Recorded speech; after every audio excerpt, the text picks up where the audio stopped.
हरे Krishna. Gita wisdom series में आप सभी का स्वागत है।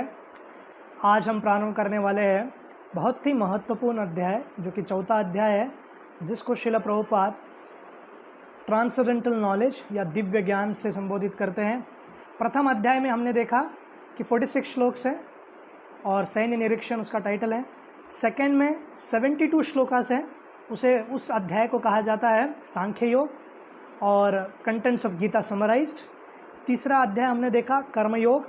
चौथा अभी जो अध्याय है इसका नाम साधारणतः गीता के स्कॉलर्स देते हैं ज्ञान कर्म संन्यास योग। और पूर्ण पुरुषोत्तम भगवान श्री कृष्ण के दिव्य भक्त जो कि श्रील प्रभुपाद है उसे कहते हैं दिव्य ज्ञान या ट्रांसेंडेंटल नॉलेज। सो बेसिकली हम थोड़ा सा ओवरव्यू देखते हैं कि ये चैप्टर्स में क्या होने वाला है। प्रथम 4 श्लोक परंपरा का ज्ञान देंगे कि किस प्रकार से ज्ञान परंपरा में आ रही है। छठे श्लोक 5वें श्लोक से लेकर 10वें श्लोक के बीच कृष्ण के आध्यात्मिक आविर्भाव के बारे में बताया जाएगा। 11 से 15 श्लोक के बीच कृष्ण कैसे गोल भी है और क्रिएटर भी है सभी मार्गों का। पहले धर्म का एस्टेब्लिशमेंट किया जाता है, पहले 10 श्लोक में पहले धर्म की परिभाषा और एस्टेब्लिशमेंट भी किया जाता है, स्थापना की जाती है। 16 से 24 के बीच कर्मयोग ही आपका धर्म है ऐसा बतलाया जाता है अर्जुन को। 25 से 33 के बीच ज्ञान को सैक्रिफाइस के माध्यम से कैसे प्राप्त करना है वो बताया जाता है, यज्ञ के माध्यम से ज्ञान कैसे प्राप्त करना है। श्लोक क्रमांक 25 से 23 ये है सेक्शन। और 34 से 42 के बीच दिव्य ज्ञान, अभी ज्ञान योग नहीं, ज्ञान दिव्य ज्ञान के बारे में वर्णन है, जिसमें वो एरुडिस्ट स्कॉलर्स की तरह ज्ञान नहीं जो हम लिटरली समझते ये स्कॉलरशिप है ये ज्ञान है, वैसा नहीं। यहाँ पर इस ज्ञान का अर्थ है जो कृष्ण से जुड़े, कर्म कल्मिनेशन भक्ति में हो, ज्ञान कल्मिनेशन भक्ति में हो, इस प्रकार का ज्ञान दिया जाता है। और श्रील प्रभुपाद प्रारंभ करते हैं, बहुत ही सुंदर श्लोक है। अभी पूर्ण पुरुषोत्तम भगवान श्री कृष्ण ने प्रीवियस चैप्टर और ये चैप्टर का थोड़ा कनेक्शन करते हैं। वो एंड इस प्रकार करते हैं कि lust is the biggest danger, वो सबसे काम जो है सबसे बड़ा शत्रु है किसी भी भक्त के आगे भक्ति में बढ़ने के लिए, तो उसके ऊपर विजय प्राप्त करना है और वो बुद्धि से कार्य करिए, ऐसा 42 श्लोक आखिरी श्लोक में वो कहते हैं।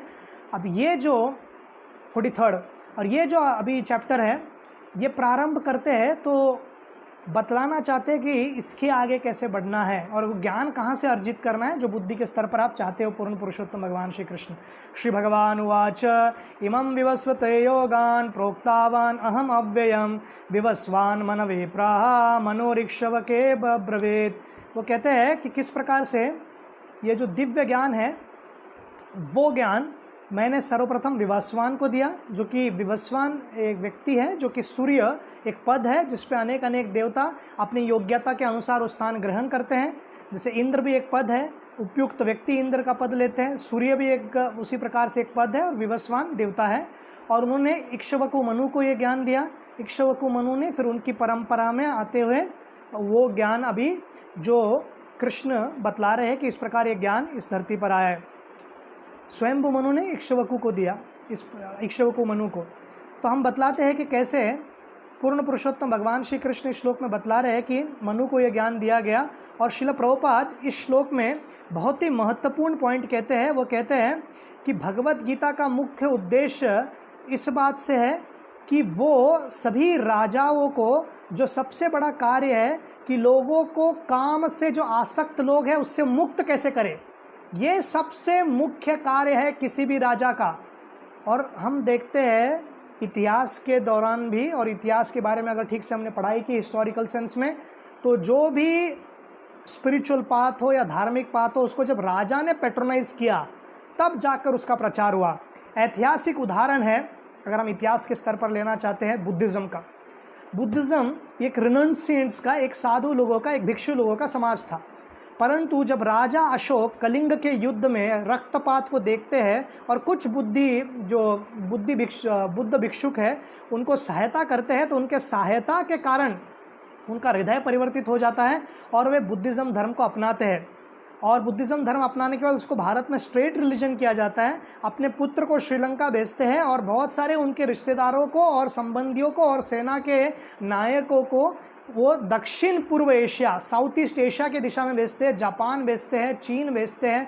और हम देखते हैं कि आज के दिन में भी जितने भी कंबोडिया देश हुआ, म्यांमार देश हुआ, वियतनाम देश हुआ, थाईलैंड देश हुआ, ये सभी बुद्धिस्ट देश है, श्रीलंका बुद्धिस्ट देश है। तो इस प्रकार से यहाँ पर बुद्धिस्ट लोगों की जब अशोका राजा ने पैटर्नाइज किया, तो जब इंटीग्रेशन होता है आध्यात्मिक ज्ञान ऋषियों का और राजा का, शास्त्र और शस्त्र, सोर्ड और वर्ड एक साथ आते हैं, तब जाकर ये कार्य होता है और उस प्रकार से प्रचार बढ़ता है। हम क्रिश्चियनिटी के सेंस में भी देखते हैं, जीसस क्राइस्ट जाने के बाद 300 से 400 वर्ष कुछ ज़्यादा प्रचार नहीं हुआ क्रिश्चियनिटी का। जब तक रोम के जो रोमन एम्पायर है, उनके जो राजा है वो देखते हैं और उसको अनुभव करते हैं कि इनको क्रिश्चियन हमारा स्टेट धर्म बनाना है, तब लोगों को पूरा यूरोप तुरंत क्रिश्चियन हो जाता है। देखिए ग्रीस का जो कल्चर था और जो पुराना इजिप्ट का जो कल्चर था, बेबीलोनियन कल्चर था, मेसोपोटामियन जो कल्चर था, वो देवताओं की पूजा करना, सूर्य की पूजा करना, धरती माता की पूजा करना, नदियों की पूजा करना, ये सब था।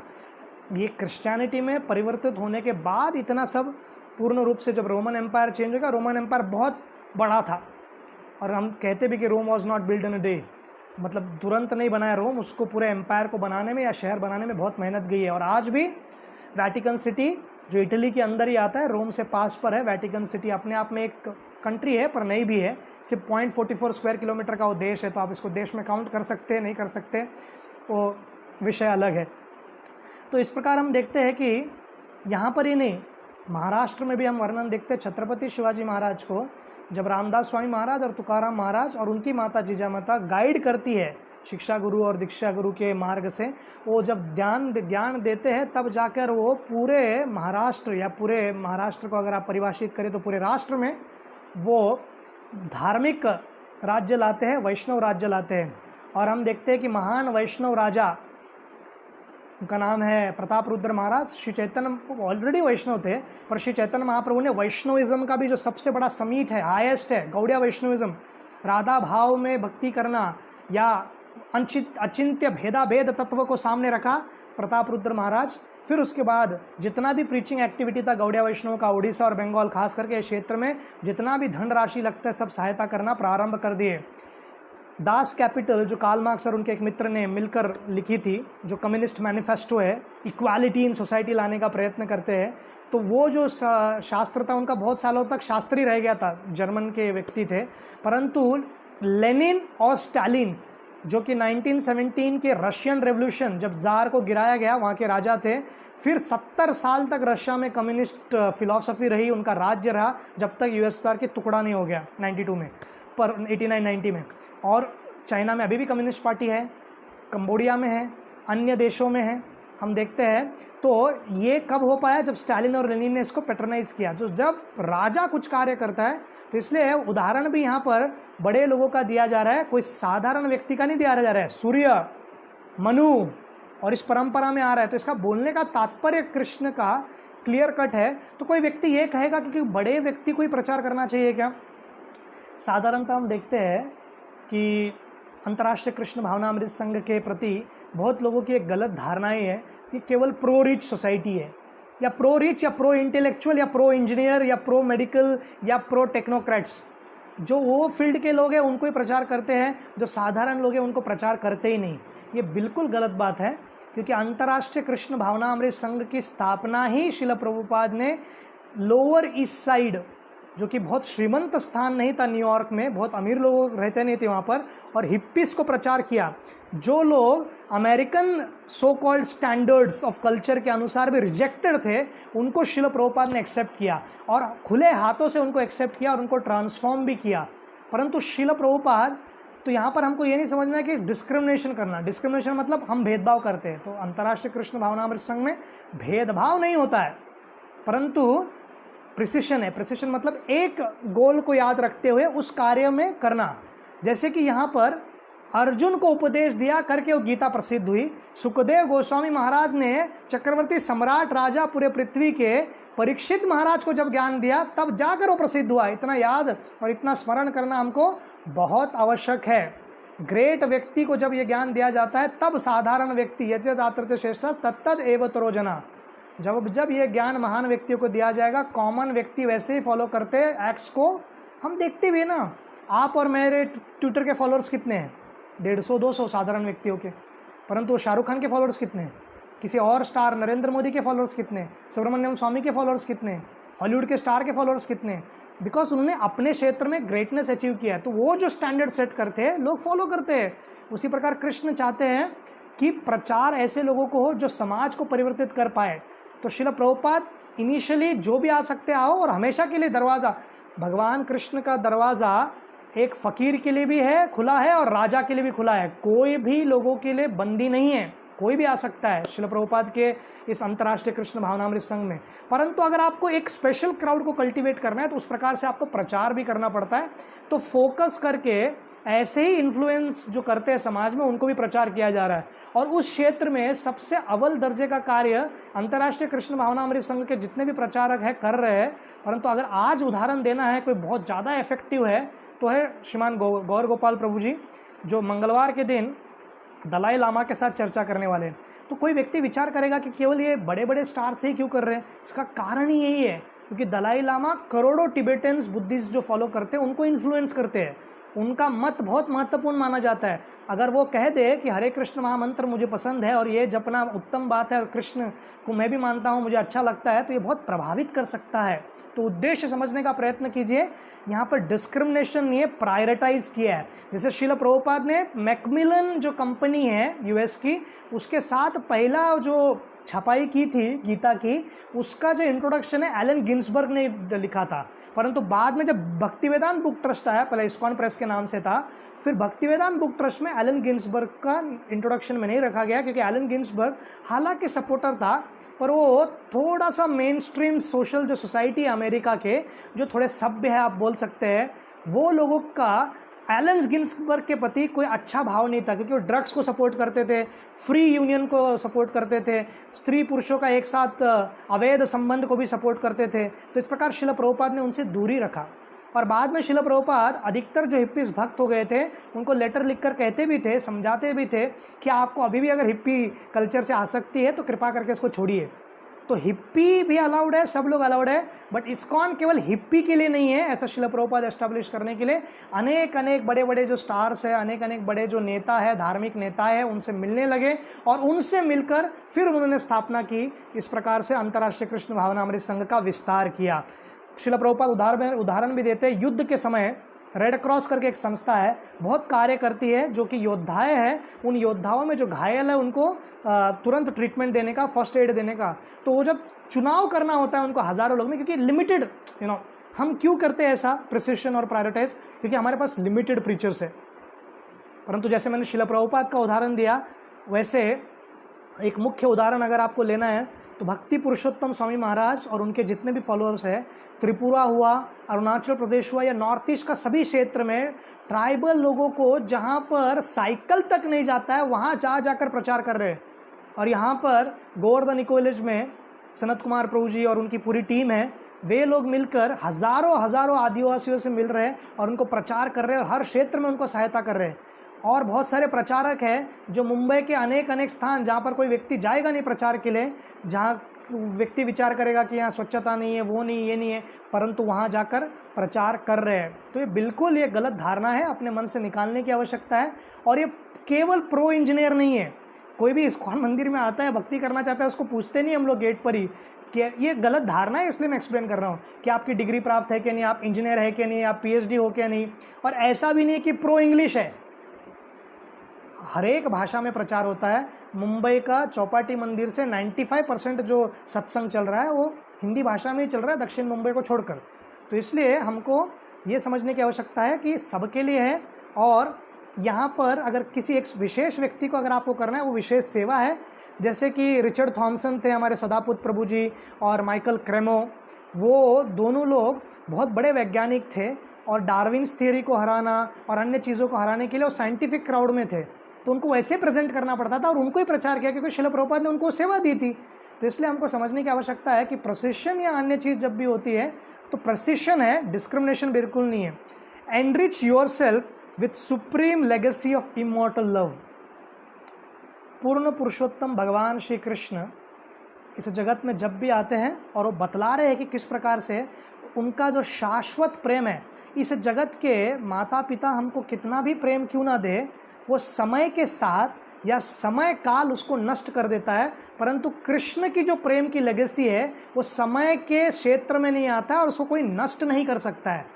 इसलिए कृष्ण से जब हम संबंध जोड़ेंगे, खास करके उनसे प्रेम उत्पन्न करने का प्रयत्न करेंगे, तो निश्चित रूप से हमारे जो हृदय की एनरिचमेंट है या गुणवत्ता है, जो हमको आनंद प्रदान करता है, वो हम प्राप्त कर पाएंगे। हम लोकनाथ स्वामी महाराज पिछले 50 वर्ष से इस्कॉन पदयात्रा कर रहे हैं। ग्रामीण भाग के सभी से न्यूनतम व्यक्ति जो साधारण किसान है उन तक पहुंच रहे, उन तक शिल प्रभुपाद की पुस्तक पहुंचा रहे, प्रसाद पहुंचा रहे, ज्ञान दे रहे, बहुत सारे लोगों को व्यसन मुक्त कर रहे, पूरे महाराष्ट्र भर, देश भर, और कुछ तो अनेक देशों में अंतर्राष्ट्रीय स्तर पर पदयात्रा हो रही है। तो यहाँ पर शिल प्रभुपाद और एक उदाहरण देते हैं कि सूर्य का जो ब्रह्म संहिता के 5वें अध्याय के 52 जो श्लोक है उसके अनुसार बताया जाता है कि सूर्य कैसे चक्षु है पूर्ण पुरुषोत्तम भगवान श्री कृष्ण का, और सूर्य आने से जैसे अंधकार चला जाता है उसी प्रकार सूर्य को ज्ञान देकर, इस जगत का अंधकार विवस्वान को ज्ञान देकर अंधकार निकालने का प्रयास कर रहे पूर्ण पुरुषोत्तम भगवान श्री कृष्ण। यहाँ पर एक कैलकुलेशन देते शिल प्रभुपाद, मैथमेटिकल कैलकुलेशन, जिससे ये पता चले कि ज्ञान अभी नहीं है 500 पूर्व या 5000 वर्ष पूर्व, उसके पहले भी दिया गया है। तो उसका कैलकुलेशन महाभारत के शांति पर्व के 348 चैप्टर के 51 और 52 श्लोक में वर्णन है, और बतलाते हैं कि कैसे कलयुग 4,32,000 है। शिल प्रभुपाद राउंड अप करते हैं और उसको जैसे समझिए 8,46,000 होगा या 8,64,000 होगा द्वापर, परंतु उसको राउंड अप करके 8 लाख ही गिनते हैं। तो कम से कम गिनकर भी वो बतलाते हैं कि इक्ष्वाकु राजा को मनु ने 12 करोड़ 40 लाख वर्ष पूर्व यह ज्ञान दिया, और जो मनु है उनको ज्ञान दिया विवस्वान ने 30 करोड़ 53 लाख वर्ष पूर्व। 30 करोड़ 53 लाख वर्ष पूर्व यह ज्ञान मिला है विवस्वान को भगवान पूर्ण पुरुषोत्तम भगवान श्री कृष्ण द्वारा। और इक्ष्वाकु राजा के कुल में मनु को 12 करोड़ 40 लाख वर्ष पूर्व मिला। फिर उस परंपरा में इक्ष्वाकु द्वारा ये परंपरा में आ रहा है, और अर्जुन को 5000 वर्ष पूर्व दिया। तो ये ज्ञान इस डिसाइप्लिक सेक्शन में आ रहा है। तो शिल प्रभुपाद या आगे के श्लोक में बतलाएंगे तात्पर्य में, और कृष्ण यहाँ से सूर्य से ट्रांसेंड करके आगे के श्लोक में बताएंगे कि कैसे एक सुंदर सिस्टम में एजुकेशन नीचे आ रहा है। वो कहते हैं एवं परंपरा प्राप्तम इमं राज ऋषि विदु सकाले न महता योगो नष्ट परंतप। एवं परंपरा प्राप्तम, परंपरा मतलब एक सिस्टम ऑफ नॉलेज है जो सिस्टमैटिकली नीचे आ रहा है अच्छे लोगों के मार्ग से, जो ज्ञानी है, जो एक्सपर्ट्स है, और हर फील्ड में एक व्यक्ति एक्सपर्ट होता है। राज ऋषि शब्द का अर्थ समझने का प्रयत्न करेंगे। राजा आउटर वर्ल्ड को कंट्रोल करता है, सिटीजन्स को, और जो चोर है और जो अनैतिक लोग हैं, जो थीव्स है, जो डकॉइट्स है, उनको कंट्रोल किया जाता है, और राजा का काम है एक्सटर्नली राजा। और जो ऋषि है वो इंटरनल जगत को कंट्रोल करता है, अपने मन को नियंत्रण में लाता है, अपने इंद्रियों को नियंत्रण में लाता है और भगवान में ध्यान करता है। तो इन दोनों का जो इंटीग्रेशन होता है, संयुक्त व्यक्ति जो मिल जाए उसे कहते हैं राज ऋषि। तो राज ऋषि है, अनेक राज ऋषि को ये ज्ञान ये ऊपर से आ रहा था, परंतु फिर क्या हुआ, सकाले न महता। तो वो ये नहीं कह रहे कि दुर्योधन के कारण ये नष्ट हो गया, दुशासन के कारण ये नष्ट हो गया, दंतवक्र और शिशुपाल ये जैसे पापी लोग हैं इसके कारण नष्ट हो रहा है, कंस के कारण ये नष्ट हो गया। कृष्ण कह रहे हैं ये सब केवल रीजन्स है या मेन कॉज है, पर इससे भी मुख्य कॉज क्या है, पावर ऑफ टाइम, समय के अनुसार सकाले न महता योगो नष्ट परंतप। तो ये नष्ट हो गया। तो कृष्ण ये बतला रहे हैं कि 5000 वर्ष पूर्व भी जो स्टैंडर्ड था वो एक्चुअल गोल्ड स्टैंडर्ड नहीं था वैदिक कल्चर का। आज 2020 से अगर तुलना करनी है तो ऑफकोर्स बहुत अच्छा होगा, क्योंकि आज के डेट में एबॉर्शन को फीमेल सिविल राइट्स की तरह दिखाया जाता है, मतलब उसका फंडामेंटल राइट है। अमेरिका में अगर आप एबॉर्शन, एंटी एबॉर्शन पे एक शब्द ही बोल दो तो आप पर टूट पड़ते हैं। तो एक बड़ी लॉबी है, राइट्स लॉबी, तो ये क्षेत्र में घुसती है। परंतु 5000 वर्ष पूर्व कम से कम इतना तो कल्चर था कि इसको पाप माना जाता था, इसको अच्छा नहीं माना जाता, जीवात्मा को मार रहे ऐसा कहा जाता था। तो अभी से तो बहुत उत्तम कल्चर था, पहला इतना तो 100% है, इसमें कोई अपने को शंका ही नहीं होना चाहिए। परंतु फिर भी कृष्ण कह रहे हैं कि इसलिए हमको जब प्रश्न आता है कि जुआ कैसे खेल रहे हैं, ये कैसे हो रहा है, वो कैसे हो रहा है, एक स्त्री के साथ ऐसा क्यों हो रहा है, क्योंकि ऑलरेडी कल्चर डाउन हो चुका था। तो कृष्ण एस्टैब्लिश करने आ रहे हैं, कृष्ण अर्जुन को माध्यम बनाकर। तो यहाँ पर वो कह रहे हैं कि कैसे जैसे दूध दही में समय के अनुसार परिवर्तित हो जाता है, उसमें अगर कल्चर डाला जाए, और परंतु अगर आपको बटर में उसको निकालना है तो मेहनत करना पड़ता है। और वो कहते हैं कि बहुत शिल प्रभुपाद यहाँ तात्पर्य में लिखते हैं कि बहुत सारे कमेंटेटर्स हैं और ट्विस्ट करके कुछ भी लिखते हैं, कुछ भी अर्थ निकालते हैं। जैसे एक व्यक्ति साधारणतः अगर आप देखो तो एक कमेंटेटर थे, और ये अधिकतर भारतीय कमेंटेटर लोगों ने, हज़ारों लोग हैं, पर एक मुख्य लोग स्वतंत्रता सेनानी थे, और जब उनको जेल में डाला गया था तो जेल में क्या करना है करके वो भगवत गीता पढ़ने लग गए। और भगवत गीता वो जो लिख रहे थे उसके इंट्रोडक्शन में भी उन्होंने लिखा है कि हम किसी परंपरा में ज्ञान नहीं लिए, हमारे मन को जो अच्छा लगता है, मेरी बुद्धि को जो अच्छा लगता है, मैं लिख रहा हूँ। परंतु यही तो सबसे बड़ी बात है, आपको जो अच्छा लगता है आप लिखो, परंतु आप कृष्ण का नाम लेकर क्यों लिख रहे हो। एक व्यक्ति लिखते हैं Gita's teaching is non violence, Gita's teaching is not violence और non violence, it is transcendence. ना ही वो कह रहा है कि शांत बैठने, शांत का वर्णन है जहाँ पर गीता में कृष्ण कहते हैं बहुत जगह कि शांत होना चाहिए, और नॉन वायलेंस अपने आप में एक अच्छा वर्चू है, परंतु योग, भक्ति और भगवान के बारे में बहुत बड़ा श्लोक है। तो ये एक्चुअली भगवान के प्रति कल्मिनेशन है भक्ति करने का। 18.66 में जो आता है, सब कुछ सरेंडर करके, उसका एसेंस है टीचिंग्स भगवत गीता का, ना कि नॉन वायलेंस और अन्य प्रकार के जो हम बताने का प्रयत्न कर रहे हैं। एक कमेंटेटर ये एक्सट्रीम गए, तो दूसरा एक्सट्रीम में एक कमेंटेटर आज़ादी के बाद वो लिखते हैं, वो अलग विचारधारा से थे, कि अगर हमने गीता का शिक्षा ठीक से नहीं लिया, अगर गीता की शिक्षा अगर हमने ठीक से ली होती तो पाकिस्तान एक दिन के लिए भी एग्जिस्ट नहीं करता।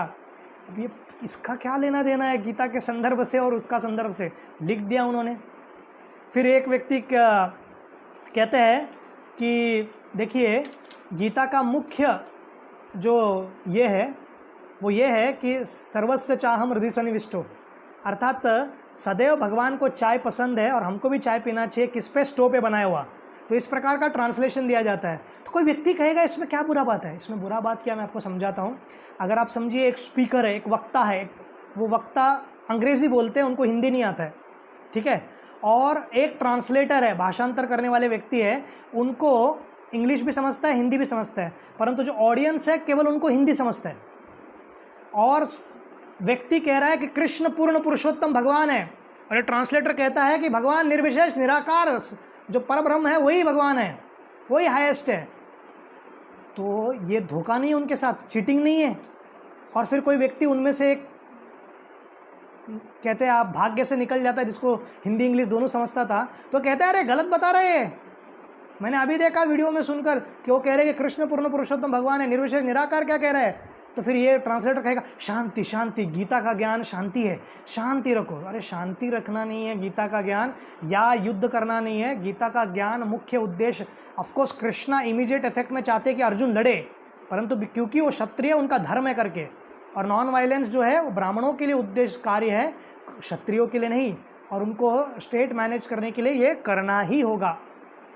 तो ये जानना बहुत आवश्यक है।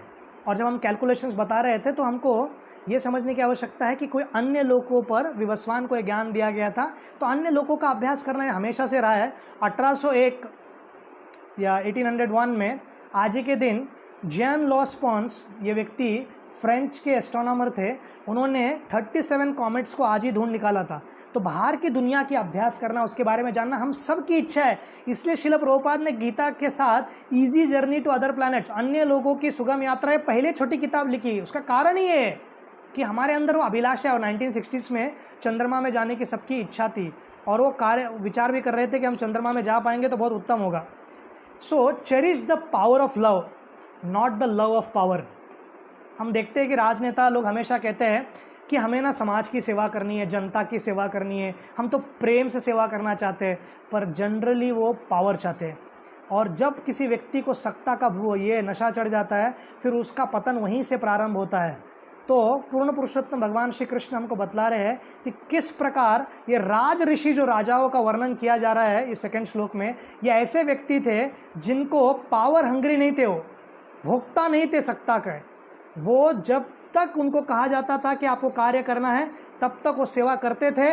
और जिस दिन पता चल जाता था कि उनका बेटा बड़ा हो गया, वो उत्तराधिकारी बन चुका है, बिना किसी को बताए हुए वो संन्यास ले लेते थे या वानप्रस्थ लेकर वन में चले जाते थे। भरत महाराज का उदाहरण है, अनेक अनेक राजाओं का उदाहरण है, बिना कोई अनाउंसमेंट्स का। ऐसे नहीं कि बहुत बड़ा अनाउंसमेंट हुआ, फेसबुक में उन्होंने डाल दिया कि भाई मैं कल से राज्य नहीं कर रहा हूँ, निकल जाते थे। तो इसलिए हमको बहुत ज़रूरी है समझना कि ये राज ऋषियों का वर्णन है, कोई साधारण व्यक्ति नहीं है। ऐसे सब गलत गलत धारणाएं और ट्रांसलेशंस लिखने के बाद एक यूरोपियन व्यक्ति, इंक्विजिटिव व्यक्ति, बहुत इंटरेस्टेड था, उसने पढ़ाई की और उसका कंक्लूजन ही आया, इतना प्रोफाउंड नॉलेज है भगवत गीता में, अरे अरे अरे इतना महान ज्ञान है, पर मुझे कंक्लूजन निकालने को ही नहीं जम रहा है। कहीं कहीं पे एम्बिग्विटी है, कहीं कहीं पर आप कह सकते हैं कि गीता में ठीक प्रकार से थोड़ा कन्फ्यूजन नहीं कह सकते, उसको क्लैरिटी चाहिए, उसको आचार्य चाहिए, कोई एक्सप्लेन करे, परंतु जनरली गीता क्लियर है। भक्ति, सब कुछ भक्ति में कल्मिनेट होना चाहिए। कृष्ण अभी तीसरे श्लोक में यही बताएंगे कि किस प्रकार ये भक्ति बहुत महत्वपूर्ण है, और वो जो व्यक्ति ध्यानपूर्वक ये करने का प्रयत्न करेंगे, वो ही व्यक्ति पूर्ण पुरुषोत्तम भगवान श्री कृष्ण के पूरे ज्ञान को समझ पाएंगे और जान पाएंगे। वो कहते हैं, स एवायम आयते देय योगः प्रोक्ता पुरातना भक्तो असि में सखा चेति रहस्यम ये तद उत्तमम। वो कह रहे हैं कि देखो ये ज्ञान बहुत पहले से है और आपको मैं इसलिए दे रहा हूँ क्योंकि आप मेरे भक्त हो और आप मेरे मित्र हो, और ये ज्ञान रहस्यम यह इतद उत्तमम, तम मतलब अंधेरा, उत्तम मतलब जो अंधेरा से बाहर निकाल सके। तो यहाँ पर ये देखा जा रहा है कि अर्जुन का क्वालिफिकेशन बताया जा रहा है। तो अर्जुन का क्वालिफिकेशन ये नहीं कहा जा रहा है तुम महान धनुर्धर हो, तुम अच्छा नृत्य किया विराट राजा के यहाँ पर, तुम बहुत सुंदर दिखते हो, तुम पांडु के पुत्र हो, तुम इनके पति हो, ये सब नहीं। मेन क्या, मित्र कृष्ण से संबंधित, पूर्ण पुरुषोत्तम भगवान श्री कृष्ण से जो संबंध है उसके आधार पर। तो हर क्षेत्र में व्यक्ति को क्वालिफाई होना पड़ता है। सपोज कोई ट्रेन से प्रवास कर रहा है और आज ही के दिन 11 जुलाई 1848 में जो लंदन का सबसे बिजी रेलवे स्टेशन है, वाटरलू रेलवे स्टेशन, वो साउथ वेस्ट रेलवे और लंदन के बीच चालू हुआ था। बहुत ज़्यादा क्राउड रहता है वहाँ पर, और सबसे ज़्यादा उनके स्टैंडर्ड्स के हिसाब से। तो ऐसे ही एक भारत के एक ट्रेन में, क्योंकि अंग्रेज़ों ने ही रेलवे ट्रैक्स अधिकतर बिछाया भारत में, उसके संदर्भ में मैंने ये कहा। तो वैसे ट्रेन से प्रवास कर रहे थे, एक व्यक्ति अमेरिका से पढ़कर आए थे, MIT से, पूना वाला MIT नहीं, अमेरिका वाला MIT। तो वहाँ पर वो ट्रेन में थे और TC आते हैं और उनको कहते हैं भैया टिकट दिखाओ। तो कहते हैं अरे मैं MIT ग्रेजुएट हूँ, टिकट क्या पूछ रहे हैं। तो कहते हैं अरे भैया टिकट। तो कहते हैं यार मैं MIT का टॉपर था। कहते हैं टिकट, अरे प्लेसमेंट में डीन ने स्वयं मुझे इतने महान कंपनी में प्लेसमेंट हुआ इसका मेरे को सर्टिफिकेशन दिया। तो वो सब ठीक है बॉस, पर आप जब ट्रेन में ट्रैवल कर रहे हो तो आपको टिकट रखने की आवश्यकता है। तो उसी प्रकार आप बहुत बड़े संस्कृत के पंडित हो इसलिए आपको गीता समझेगा, कोई तात्पर्य नहीं है। आप बहुत तपस्वी हो, हर उपवास को आप निर्जल करते हो, आपको गीता समझ में आएगा, कोई कनेक्शन नहीं है। आप बहुत बड़े, ये ऐसा उदाहरण है समझो कि अगर एक व्यक्ति इंग्लिश के प्रोफेसर है तो उसको क्वांटम फिजिक्स समझ में आता है क्या अपने आप? इंग्लिश ज़रूरी है थोड़ा बहुत क्वांटम फिजिक्स समझने के लिए, पर क्योंकि आप इंग्लिश के प्रोफेसर हो तो आप क्वालिफाई हो गए क्वांटम फिजिक्स समझने के लिए। ये गलत धारणाएं हैं और इसके ऊपर आने की आवश्यकता है। पूर्ण पुरुषोत्तम भगवान सिर्फ इनफाइनाइट है और हम फाइनाइट है। इनफाइनाइट को फाइनाइट तब समझ सकता है जब इनफाइनाइट स्वयं प्रकाश करे या हमको दिखलाए उनके बारे में। हम नहीं जान सकते। भारतीय स्तर पर, देश के स्तर पर भी नरेंद्र मोदी की इच्छा हुई कि आप उनसे मिलिए तो आप मिल सकते हो, हम जाकर नहीं मिल सकते उनसे पर्सनली। एक देश के स्तर पर भी देखो आप, तो पूर्ण पुरुषोत्तम भगवान श्री कृष्ण जब रिवील करेंगे, कब रिवील करेंगे? जब हम ऑफर करेंगे भक्ति, जब हम भक्ति करने का प्रयास करेंगे पूर्ण पुरुषोत्तम भगवान श्री कृष्ण का, तब जाकर कृष्णा रिवील करेंगे हमको। तो इसलिए ये बहुत ज़रूरी है कि हम भक्ति करने का प्रयत्न करें। So the best translation of Gita is its translation into life. तो गीता का सबसे सुंदर ट्रांसलेशन और अच्छा ट्रांसलेशन हो सकता है जब हम उसके टीचिंग्स को अपने लाइफ में इन्वॉल्व करें। ना कि हम केवल स्कॉलरली स्तर पर, संस्कृत के स्तर पर वर्ड जगलरी करते रहे, 700 श्लोक पाठ करें और मुंह में पान भी दबाए और अन्य प्रकार के कृत्य करें। हमको वो ज़रूरी है कि जो दिया है, वॉक और टॉक दोनों मैच होना चाहिए। बहुत लोग का टॉक मैच होता है, वॉक मैच नहीं होता है। जो बोलते हैं वो मैच होना चाहिए। और राज ऋषि वही है, साधु वही है जो कहते हैं वो करते भी है। और आजकल वो ज़माना चला गया जब विज्ञान कहेगा ये सत्य है तो लोग मान लेंगे, या धर्म ये कहेंगे तो मान लेंगे। धर्म को तो बहुत पहले ही लोग ने मानना छोड़ दिया था। परंतु जो आप कह रहे हो आप फॉलो करते हो क्या? अगर आप फॉलो करते हो तो मैं मानने के लिए तैयार हूँ। आपको अनुभव मिला है कि अच्छा खासा, तो मैं करने के लिए तैयार हूँ, अन्यथा मैं नहीं करता। अब ये सब होने के बाद अर्जुन एक प्रश्न करते हैं। देखिए 3.31 में वो कहते हैं कि जिसको श्रद्धा है उसे मैं मुक्त करता हूँ इस जगत से, और जिसको श्रद्धा नहीं है, फेथ नहीं है, 32 में कहते हैं, 3.32 में, वो व्यक्ति इस जगत में बंद के रह जाता है। 4.39 और 40 में भी यही कहते हैं कृष्ण। परंतु ये दोनों जो स्टेटमेंट है, जो डायरेक्ट स्टेटमेंट है कि श्रद्धा रखना आवश्यकता है, इसके बीच उनको और एक शंका आई है अर्जुन को। पर अर्जुन को जब शंका आ रही है तो कृष्ण ये बिल्कुल नहीं कहने वाले हैं। आपको पता चलेगा कि 5वें श्लोक से, जब हम अगली बार चर्चा करेंगे, कि वो ये नहीं कह रहे हैं कि मुझे कैसे प्रश्न पूछ रहा है, पहले तो समझा दिया तुमको 3.31 और 32 में। There is a scope. Genuine अगर डाउट है किसी को तो कोई व्यक्ति डिनाई नहीं करता, और कृष्ण भी डिनाई नहीं कर रहे। अर्जुन कहते हैं अब परम भवतो जन्मो, वो कहते हैं कि कृष्ण आपका जन्म तो मेरे साथ हुआ है, पर नहीं आपका, इन्फीरियर है सूर्य से, उनका मानना है। जस्ट ये लाइफ के टर्म में वो बोल रहे हैं। परम जन्म विवस्वत, विवस्वान तो बड़े हैं सूर्य, कथम इथद विज्ञानियम त्वम अदाव प्रोक्तावन इति। वो कहते हैं कि अरे मैं कैसे मान लूँ, मैं कैसे मान लूँ, मतलब मैं कैसे जानूँ कि तुमने सूर्य को सिखाया है। तो जब भी हमको ऐसा कोई लॉजिकल प्रश्न आता है तो सब आंसर शास्त्र देते हैं। शास्त्र प्रारंभ भी होता है अथा तो ब्रह्म जिज्ञासा। अगर आपको इच्छा है तो ब्रह्म जिज्ञासा पहला प्रश्न ही एफॉर्मिज्म ही चालू होता है वेदांत सूत्र से कि आप प्रश्न करो। और अर्जुन के प्रश्नों से ही गीता प्रारंभ होती है और कृष्ण बोलना प्रारंभ करते हैं। तो प्रश्नों की कोई रुकावट नहीं है, प्रश्न तो उल्टे पूछने ही चाहिए। तो यहाँ पर हमारे भी जीवन में अगर हमको इंटेलेक्चुअल स्तर पे कोई डाउट्स है तो हमको पूछना चाहिए, पर वो हेड का डाउट होना चाहिए, हार्ट का नहीं। और वो जब हम प्रश्न करेंगे तो निश्चित रूप से हम प्रगति कर पाएंगे। और यहाँ पर यह है इसका क्या कहते हैं कंटेंट, मूड क्या है अर्जुन का। अर्जुन आर्ग्यू नहीं कर रहे, अर्जुन चैलेंज नहीं कर रहे। अर्जुन का मूड क्या है, मुझे समझ नहीं आ रहा है। ये नम्रता से पूछ रहे हैं मैं कैसे समझूं। तो इसलिए ये बहुत ज़रूरी है कि बहुत बार जब इतने शक्तिशाली योद्धा है अर्जुन, और बहुत सारे तथाकथित टीकाकार लिखते हैं कि हिंसक है और वायलेंस ही उसका कार्य है, वायलेंस के कारण ही मुख्य जो उद्देश्य है वायलेंस कराना था कृष्ण को अर्जुन के माध्यम से, वो नहीं है।